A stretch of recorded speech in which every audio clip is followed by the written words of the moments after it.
Salut à toutes et à tous, c'est Cam. On se retrouve aujourd'hui pour faire un bilan suite à une vidéo que j'avais fait en décembre dernier sur mes priorités achat manga en 2023. J'avais présenté 10 mangas, en vrai 11 mangas, que je voulais acheter en 2023. Et depuis j'en ai acheté pas mal de cette liste justement, et je voulais faire un bilan. Aujourd'hui on est en avril, presque en mai, donc presque à la moitié de l'année. Et je voulais voir quel manga j'avais acheté de cette liste, et peut-être fixer d'autres priorités, puisque cette liste a pas mal descendu, et depuis j'ai d'autres priorités, et surtout, à l'époque j'avais présenté 10 ou 11 mangas, sans ordre particulier de priorité, et maintenant je vais faire un ordre de priorité, c'est-à-dire que il va y avoir la priorité 1, qui sont vraiment les mangas que je vais acheter obligatoirement cette année, il va y avoir la priorité 2, qui sont des mangas que je veux, mais que... voilà, je suis pas super pressé de les acheter non plus, même s'ils sont dans ma wishlist. La priorité 3, qui sont des mangas qui m'intéressent, mais qui ne vont pas être ma priorité d'achat. Et enfin, des achats qui ne dépendent pas de moi, c'est-à-dire, par exemple, dans l'attente d'une réimpression, dans l'attente d'un coffret qui doit sortir, ou voilà, des raisons comme ça.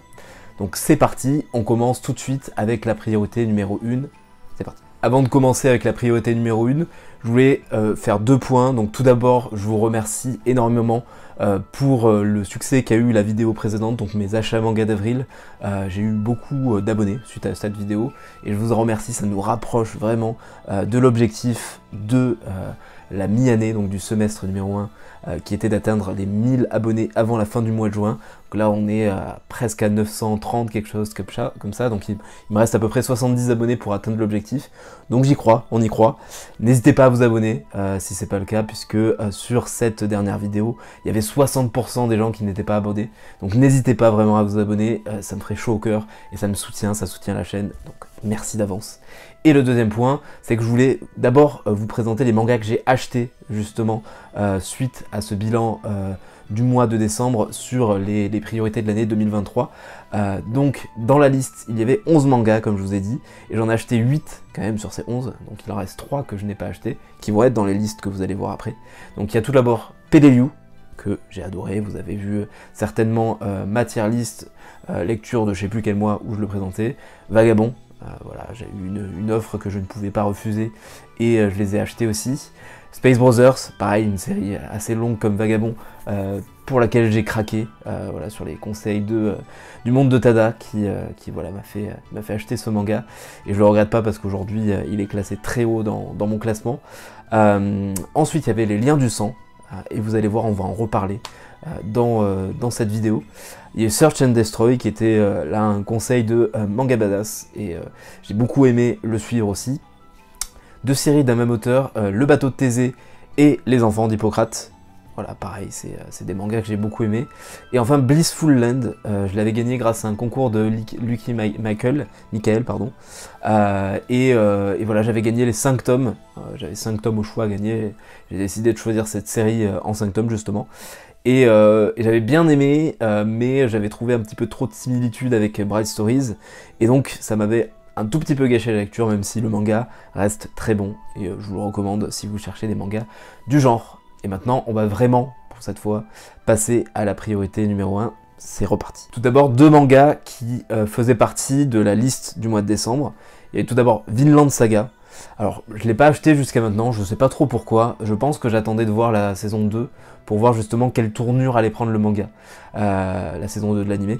Parce que dans la saison 1, il y a des moments que j'ai beaucoup aimés, il y a des moments que j'ai un peu moins aimés, de petits moments de creux peut-être, qu'il y avait dans Vinland Saga. Et là en ce moment je suis en train de regarder la saison 2 de l'anime, et ça m'a convaincu de l'acheter. J'aime beaucoup cette tournure que prend le manga. Je vais pas vous spoiler sur ce qui se passe dans la saison 2, mais j'aime beaucoup justement cette tournure là, et ça me convainc définitivement d'acheter Vinland Saga. Je pense que ça va pas trop tarder, il y a 26 tomes, mais voilà, je vais craquer peut-être petit à petit, ou peut-être si je trouve une offre pour l'intégrale, je craquerai, mais Vinland Saga, ça reste le top de la priorité numéro 1. Et le deuxième manga, c'était Le Sommet des Dieux de Jiro Taniguchi. J'aime beaucoup cet auteur, vous le savez, avec Quartier Lointain, avec Un ciel radieux, une anthologie que je possède déjà. Et j'avais envie de découvrir une série plus longue de lui. Alors il me semble que dans Le Sommet des Dieux, il fait peut-être que le dessin, il me semble. Mais c'est une série que j'ai envie de découvrir depuis un moment. Ça coûte un petit peu cher puisque c'est des tomes rigides qui, je sais plus quel prix exactement, mais je crois que c'est plus de 20 euros. Donc voilà, c'est quand même un investissement pour 5 bouquins. Mais c'est un manga que j'ai toujours aussi envie de découvrir. J'ai pas encore eu l'occasion de les avoir, de les acheter, mais ça va être le cas cette année, ça c'est certain. Ensuite il y a un manga que j'ai déjà commencé. En fait, si vous avez suivi un petit peu ce qui s'est passé sur la chaîne, donc tous les 2-3 mois je fais ce qui s'appelle le tournoi des achats manga, dans lesquels vous me proposez des mangas qui ne sont pas dans ma mangatech et qui vont s'affronter lors d'un tournoi, et celui qui gagnera la finale de ce tournoi, je m'engage à l'acheter. Et le dernier tournoi, c'est Ascension qui a gagné le tournoi. Et pour tester, donc j'ai acheté les 4 premiers tomes et j'ai lu ces 4 premiers tomes et j'ai beaucoup aimé. J'aime beaucoup justement le twist, le tournant que prend le manga au bout du 3e, 4e tome. Et donc ça m'encourage à continuer. Donc ça fait partie aussi de la priorité numéro 1, c'est de compléter Ascension, donc les 17 tomes d'Ascension. Et c'est certain que je vais les acheter très très bientôt. Je vous avais dit qu'on reparlerait des Liens du Sang, on va surtout reparler de l'auteur des Liens du Sang, donc Shuzo Oshimi, parce que j'ai tellement aimé son style dans les Liens du Sang que j'ai forcément envie de découvrir ses autres mangas. Donc ça va être Happiness, Dans l'intimité de Marie et Les Fleurs du Mal. Donc ces 3 mangas, j'ai vraiment envie de les acheter, ça reste ma priorité numéro 1, alors c'était pas du tout présent dans ma liste de priorités la dernière fois, mais vraiment là pour le coup, c'est monté en top 1, parce que j'ai besoin de découvrir du Shuzo Oshimi. Alors j'ai lu Les Liens du Sang, et j'ai lu aussi un de ses one-shots qui s'appelle Shino ne sait pas dire son nom, semble-t-il. Et j'aime toujours autant son style, donc voilà, ça va être mon but. Alors il me semble que Happiness, peut-être qu'il y a un petit souci pour trouver tous les tomes en neuf, donc je vais peut-être attendre une occasion, mais pour les autres, je vais essayer de les trouver assez rapidement. Si j'ai une offre sur Vinted ou sur le Bon Coin, je foncerai, j'ai des alertes déjà qui sont activées, mais sinon au pire je les prendrai en neuf parce que j'ai vraiment envie de les lire, donc voilà, ça va être ma priorité pour les prochains mois. On passe maintenant à la priorité numéro 2, donc les mangas que j'ai vraiment envie d'avoir, mais peut-être qui sont un peu moins prioritaires par rapport à ceux que je viens de citer.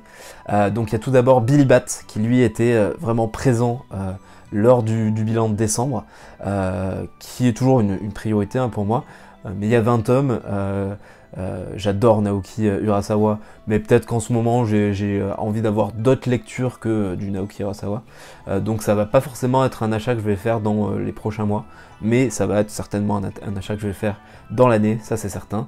Mais voilà, 20 tomes aussi, ça prend de la place. Alors je dis ça alors que je m'achetais tous les Ascensions, ça fait 17 tomes, Vinland Saga ça fait 26 tomes.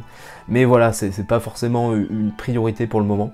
En tout cas pas une priorité numéro 1, ça reste une priorité numéro 2. Alors j'ai adoré Blue Giant et Blue Giant Supreme si vous avez suivi la dernière vidéo.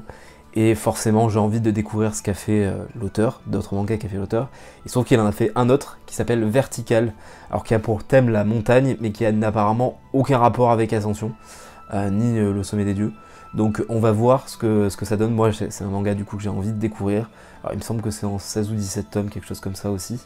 Et voilà, c'est sûr que je vais l'acheter à un moment, alors peut-être pas dans les prochains mois, mais dans l'année, si je les trouve, je pense que je vais foncer et que je vais me faire cette série, parce que j'adore l'émotion que transmet l'auteur dans son manga Blue Giant, et je suis sûr qu'il doit faire la même chose sur Vertical, avec beaucoup d'introspection dans les personnages. Et voilà, j'ai entendu que c'était à peu près la même chose dans ce style-là, donc forcément c'est quelque chose que je vais aimer, donc ouais, Vertical, ça va être une lecture que je vais faire dans les prochains mois.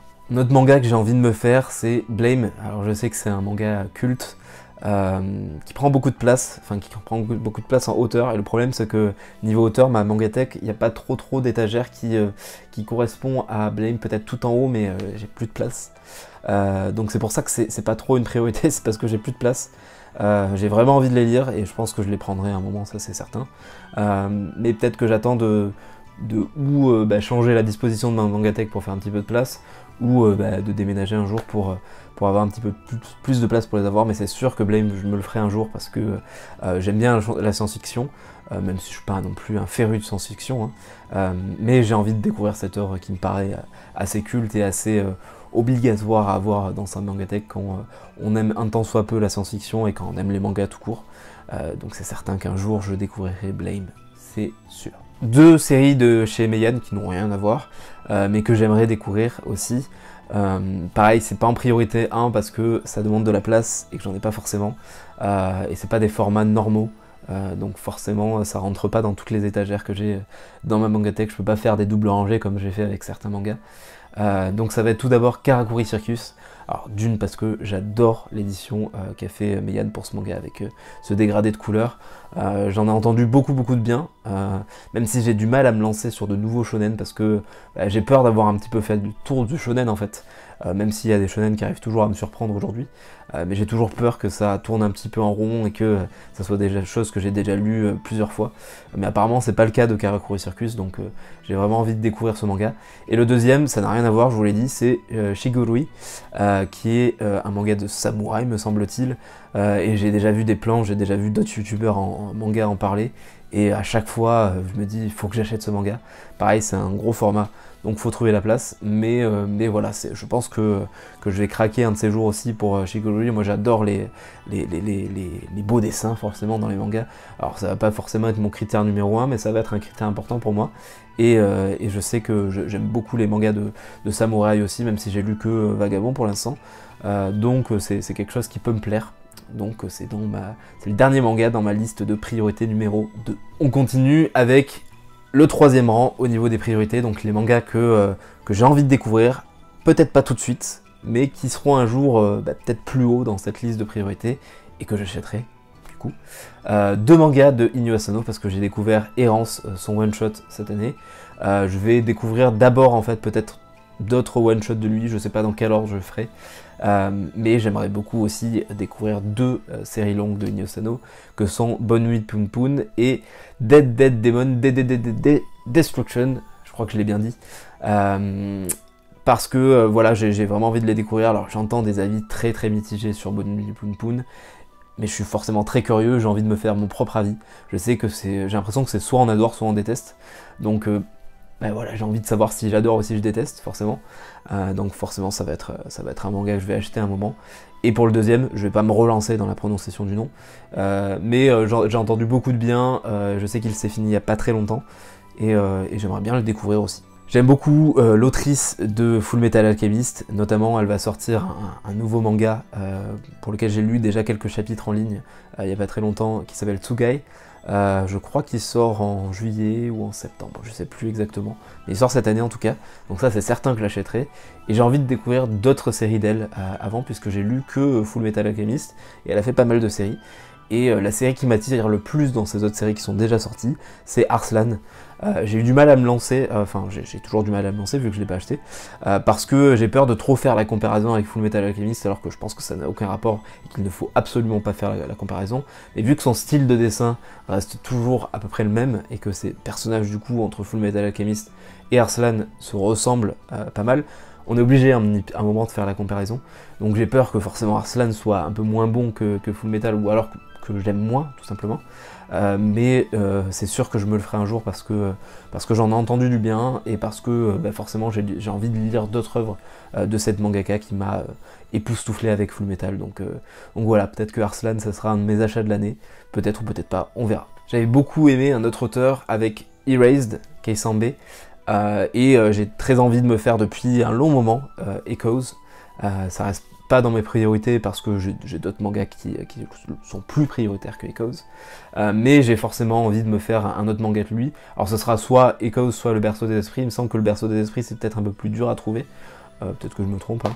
Mais voilà, Echoes, je sais pas, les couvertures m'attiraient bien, j'aimais beaucoup le style de l'auteur dans Erase, que j'avais d'abord vu en animé et après lu en manga, et je trouvais que le manga apportait vraiment quelque chose.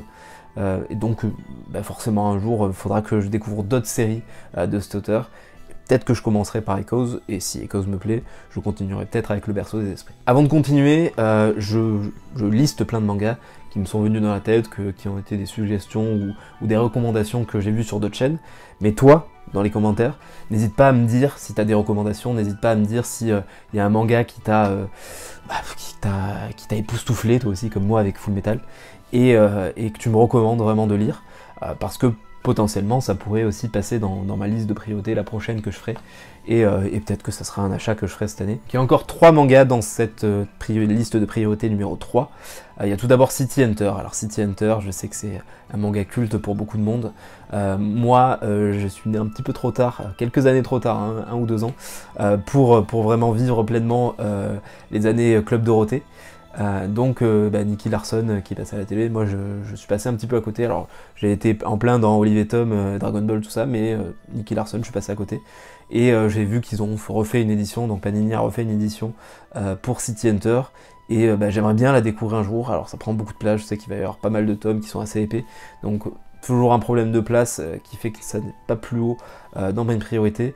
Mais je sais que l'auteur de Tsukasa Osho va passer cette année en France, notamment à la Japan Expo à Paris. Alors moi je pense pas que je serai à Paris cette année, j'aimerais bien la faire un jour, mais ça sera pas pour cette année je pense.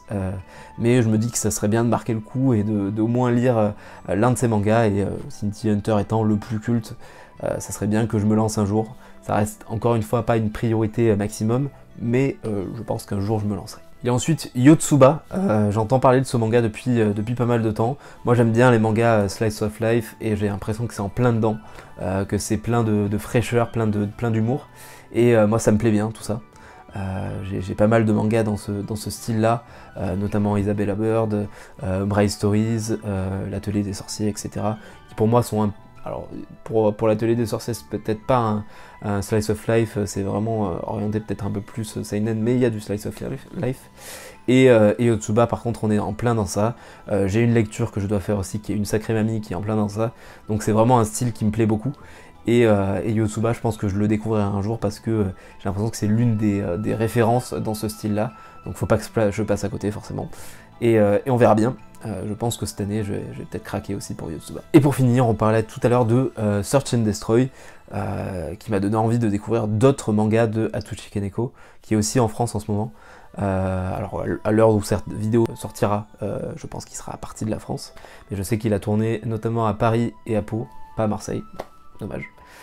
Mais ça m'a donné envie de lire d'autres de ces mangas, et notamment Bambi, qui est sorti aux éditions IMHO en 6 tomes, et il s'est terminé il n'y a pas longtemps. Donc maintenant qu'il est terminé, je pense que je vais peut-être craquer dans l'année pour me le faire, parce que j'entends pas mal de bons retours dessus, et j'aime beaucoup le style de Atsushi Kaneko, qui est à moitié entre le manga et le comics, donc je trouve ça intéressant, et c'est sûr que je vais découvrir d'autres œuvres de lui. Pour terminer, la dernière catégorie, il y aura 3 séries dedans, c'est les achats qui ne dépendent pas de moi, c'est-à-dire que, par exemple, on va prendre le premier exemple, c'est Akira, que j'aimerais beaucoup me faire parce que c'est un sacrilège que je me le sois pas fait alors que j'adore les mangas et que c'est l'une des références bien sûr, l'un des premiers mangas qui est arrivé en France. Mais j'attends le coffret en fait. J'aimerais bien qu'il ressorte, soit de trouver une bonne offre avec un coffret en bon état sur Vinted ou Le Bon Coin.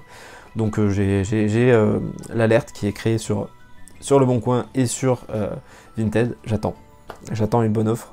Je vois des prix délirants à 200 €. Non, je vais pas l'acheter à ce prix-là. Surtout que c'est pas non plus dans une priorité maximale, Akira. Mais voilà, j'attends une bonne offre et on verra bien. Le deuxième, c'est Suicide Island. Donc j'adore Kujimori, avec Genesis notamment, et Holy Land qui va sortir cette année aussi aux éditions Vega Dupuis. Et Suicide Island, lui, il était édité chez Kazé. Je pense qu'il est en arrêt de commercialisation chez Kazé, ou en tout cas ils l'ont jamais réimprimé, certainement parce que la série n'a pas eu le succès escompté. Je pense que ça serait bien, je sais pas si c'est le cas, j'ai déjà posé la question à Vega Dupuis mais ils m'ont pas répondu, que justement Vega Dupuis rachète les droits vu qu'ils ont déjà 2 autres mangas de Kujimori. Et réédite du coup cette série parce que j'ai trop envie de la découvrir, et je suis très frustré parce que ça fait plus d'1 an que j'attends que soit ça soit réédité, soit ça soit réimprimé, mais je pense qu'il y a plus de chances que ce soit réédité chez un auteur chez un éditeur qui a foi en l'auteur, et donc on verra bien. Mais voilà, si je trouve aussi un jour une offre avec je crois qu'il y a 17 tomes ou 14 tomes de Suicide Island sur Le Bon Coin ou sur Vinted, je fonce, mais aujourd'hui il n'y a quasiment pas d'offre avec l'intégrale, et quand il y a une offre avec l'intégrale, soit ça part, quel que soit le prix dans les 2 minutes, soit c'est vraiment indécent quoi. Donc voilà, on va attendre et on va voir. Et le dernier manga, c'est un manga de Kaoru Mori qui a notamment fait Bright Stories, que j'ai adoré, et Shirley en 2 tomes, que j'ai beaucoup aimé aussi, et son autre série qui est sortie en France, c'est Emma. Alors Emma a la particularité d'avoir d'abord été édité chez Kurokawa en format standard, puis chez Kiyun en format grand, donc les Kiyun Latitude. Et il se trouve que moi les Bright Stories je les ai pris en format standard, il se trouve que Shirley ça n'existe qu'en format standard, donc pour l'homogénéité, j'ai envie d'avoir les Emma en format standard, et il me semble que Kiyun ne va pas les éditer en format standard, ils vont faire que l'édition Latitude, donc j'attends une offre Vinted de Le Bon Coin pour l'édition Kurokawa, sauf qu'aujourd'hui il n'y a qu'une seule offre je crois avec l'intégrale en ligne, et c'est 170 € pour 10 tomes. Je suis pas encore prêt à mettre ce prix là, même si j'ai absolument envie de découvrir la série. Donc j'attends une offre un peu plus raisonnable pour me les acheter. Et c'est la fin de cette vidéo, merci à toutes et à tous de m'avoir suivi, merci pour votre soutien ces derniers temps. On se rapproche vraiment de l'objectif, donc n'hésitez pas à vous abonner à la chaîne. N'hésitez pas aussi à me dire en commentaire, vous, quelles sont vos recommandations, et vous, quelles sont vos priorités pour l'année 2023, ça m'intéresse beaucoup, ça peut aussi me donner des idées. Donc voilà, j'espère aussi vous avoir donné des idées avec cette vidéo là et avec mes autres vidéos. On se retrouve très vite, n'hésitez pas aussi à liker la vidéo, ça me soutient et bien sûr ça soutient la chaîne. On se retrouve très vite, merci à toutes et à tous, à bientôt, salut.